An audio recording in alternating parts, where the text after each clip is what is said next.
Oke, assalamualaikum mas bro ya. Kembali lagi tadi di Fajar Daily. Kita akan bahas tentang Omnibus Law ya, yang disahkan tengah malam. Wih, kita masih ingat ya apa aja yang disahkan tengah malam? Masih ingat nggak? Ini tengah malam juga. Di sini ada beberapa poin, mas bro bisa baca aja di samping ya. Poin-poinnya sih menurut kita sih ya mungkin merugikan ya bagi pekerja. Itu upah didasarkan persatuan waktu, jadi ada bayaran per jam nantinya. Terus ada tidak ada denda lagi bagi pengusaha yang telat bayar upah. Ini kasihan banget nih. Jadi pengusaha telat bayar upah nggak didenda, nggak di apa-apain ya, telat gitu. Kasihan yang kerja kan. Terus pekerja mengundurkan diri tidak dapat apa-apa. Jadi kalau mas bro kerja di perusahaan terus mengundurkan diri ya, tidak dapat apa-apa. Ini poinnya kita kasih nanti di deskripsi atau di samping ini ya, mas bisa baca sendiri. Pekerja yang di PHK karena perusahaan pilot tidak akan mendapatkan pesangon. Banyak, ada 17 poin. Oke, jadi gini mas bro, gimana sih?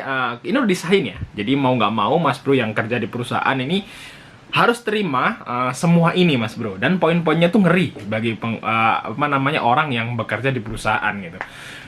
Kita ngasih share info aja. Jadi dulu kita pernah bekerja di perusahaan malah 4 tahun mas bro. 4 tahun, lama juga ya. Waktu tapi belum ada seperti ini. Waktu itu kita masih dapat karyawan tetap ya statusnya. Jadi karyawan tetap. Kalau sekarang kan jarang ya, ada paling mentok kontrak kan gitu. Kalau sekarang outsourcing lah apalah namanya. Waktu itu belum ada soalnya zaman kita kerja. Oke, apa sih poin yang kita dapat dari kebijakan-kebijakan ini yang menurut kita ini sangat merugikan bagi teman-teman yang bekerja di perusahaan. Poin yang kita dapat adalah jualan aja mas bro, dagang. Wih, mantap ya, mantap. Masih bingung mau dagang apa? Banyak banget mas bro. Mau dagang apa kayak misal ya, dagang gorengan, dagang comay, dagang cilok, segala macam. Bapak-bapak yang didorong gerobak ya, yang dipanggul begini. Banyak banget peluang mas bro buat dagang. Kalau misalnya mas bro malas seperti itu, pakai motornya mas bro. Motor yang sekarang dibuat gerobak dalam, bikin jualan bakso, jualan macam-macam lah. Banyak banget info di YouTube atau di internet tentang usaha dengan modal kecil. Kenapa? Ya, karena seperti ini mas bro. Dulu waktu kita kerja di perusahaan ya, sekitar 4 tahun, itu ya gajinya UMR ya, UMR waktu itu. Dan menurut kita itu kerjaannya lebih banyak daripada mas bro itu usaha sendiri. Serius, karena kita udah ngalamin dua-duanya. Tapi bagi mas bro mungkin yang bekerja di perusahaan dan belum pernah melakukan kegiatan wirausaha, mungkin nganggap bahwa oh kalau dagang itu puyeng atau segala macam ya, berat, kerjanya capek. Enggak mas bro, lebih capek kerja di perusahaan. Serius dah, percaya aja. Karena waktu kita bekerja di perusahaan itu namanya ada, walaupun kerjaannya tuh enteng ya, cuma di kantor segala macam depan komputer kan enteng tuh, duduk doang kena AC gitu, santai. Tapi bebannya berat di sini ya, di sini. Kenapa? Karena kita itu punya atasan mas bro, atasan.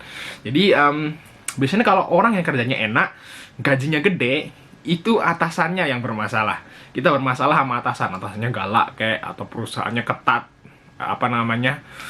sistemnya ketat. Kalau misalnya itu nanti takut segala macam lah, karena kita udah dapat fasilitas enak kerja, kita punya ketakutan samar di PHK, samar diturunin pangkatnya atau segala macam, atasannya galak ya. Kita dapat beban di situ mas bro. Tapi beda nanti kalau mas bro udah mulai usaha sendiri, mas bro nggak ada atasan, terserah mau ngelakuin apa aja, santai. Terus nggak usah misalnya kita santai gitu berangkatnya. Misalnya biasanya kalau di perusahaan jam 7 harus tank sampai ke kantor sidik jari. Kita kalau misalnya usaha terserah mau berangkat jam berapa ya, kita terserah. Mau hari ini nggak berangkat, nggak usah bikin surat-surat palsu ya, sakit gitu, nggak usah mas bro. Kalau nggak mau berangkat ya nggak usah berangkat. Dan poin yang kedua, kalau kita usaha itu selain enak karena kita bebas ya, kita nggak ada beban sama seseorang gitu. Kalau kita punya atasan kan, kita nggak enak sama atasan kan. Kalau misalnya ini kita sendiri enak banget. Terus kalau misalnya yang kedua, Mas Sur, biasanya apakah kalau usaha itu punya hasil sebesar atau hampir sama dengan orang yang kerja di kantoran? Bisa mas bro, bahkan usaha kecil pun bisa. Contohnya ada orang yang jualan somai ya, somai keliling, itu penghasilan bersih, kita tanya pernah, itu 120 sampai 150 ribu per hari. Padahal kecil banget gerobaknya, kecil. Terus apa namanya, dia kelilingnya juga nggak terlalu jauh. Terus apa namanya, barangnya juga nggak terlalu banyak ya. Dan dia bisa dapat untung segitu. Dan kalau misalnya dia anggap 120 aja, 120 ribu lah kali 3 kali 30, kalau misalnya dia berangkat kalau misalnya dia libur seminggu sekali, 120 ribu itu berarti udah dapat 3 juta lebih.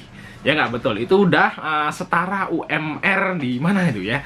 Ya gitu ya, jadi bisa kok ya. Apalagi kalau misalnya barang dibanyakin, buka cabang segala macam, itu pasti hasilnya akan lebih gede.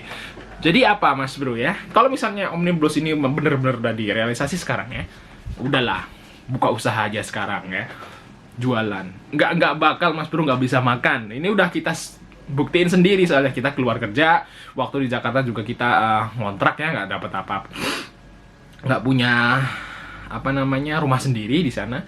Waktu kita mulai usaha itu bisa kok bayar kontrakan, bisa. Jadi bisa banget. Dan malah hasilnya jauh lebih gede daripada kita masih kerja di perusahaan gitu Mas Bro. Karena ya kalau bagi orang Islam kan 9 dari 10 dari 10 pintu rezeki kan dari berdagang Mas Bro ya. Jadi banyak banget peluang kalau Mas Bro pengen berdagang. Kalau misalnya sekarang ya kalau misalnya dagang-dagang somai atau gerobakan itu kan model jadul ya. Kalau sekarang ada namanya bisnis online. Mas Bro bisa mulai bisnis online, reseller, dropship ya, atau jualan-jualan online lainnya. Mas Bro bisa lakukan itu sembari Mas Bro kerja. Dan kalau misalnya udah mulai jalan, Mas Bro bisa resign gitu. Kalau dulu kita gitu. Jadi udah usaha mulai jalan ya, kita mau fokus di usahanya karena kita nggak bisa nih harus 50-50% nggak bisa, kita harus 100% di salah satu. Waktu kita buang di karyawannya, kita mulai usaha. Dan sekarang udah ya lumayan gitu Mas Bro ya, lebih enak kayaknya, lebih santai gitu Mas Bro kalau kita itu punya usaha sendiri. Jadi nggak ada beban lah kita ya, mau ngapain aja terserah gitu ya, orang kita sendiri ya kan gitu kan. Jadi gitu Mas Bro, jadi santai ya, tetap aja Mas Bro misalnya keluar kerja, asal mau usaha, mau bisnis, mau jualan, itu insya Allah kita tetap dapat kok bagian rezeki kita gitu, asal mau gerak gitu. Jangan sampai habis keluar resign kerja rebahan lagi kan ya. Enggak, kalau misalnya kita udah buletin mau bisnis, total di bisnis, usaha ya, nah nanti tetap kita akan dapat penghasilan yang sama dengan perusahaan, bahkan lebih Mas Bro. Oke, mungkin sekian informasi dari kita aja, jadi tetap santai aja Mas Bro ya. Kalau misalnya Mas Bro mau terima RUU Omnibus ya, silahkan kerja terus ya. Kalau misalnya nggak terima ya resign, mulai usaha Mas Bro. Jadi di sini banyak kok teman-teman di YouTube yang udah share cara bisnis usaha dengan modal kecil, banyak banget. Silahkan baca-baca, silahkan lihat videonya gitu teman-teman kita ya. Oke, mungkin sekian informasi dari kita. Jangan lupa untuk like ya, subscribe, channel ini Mas Bro, dan share. Sampai ketemu di video berikutnya.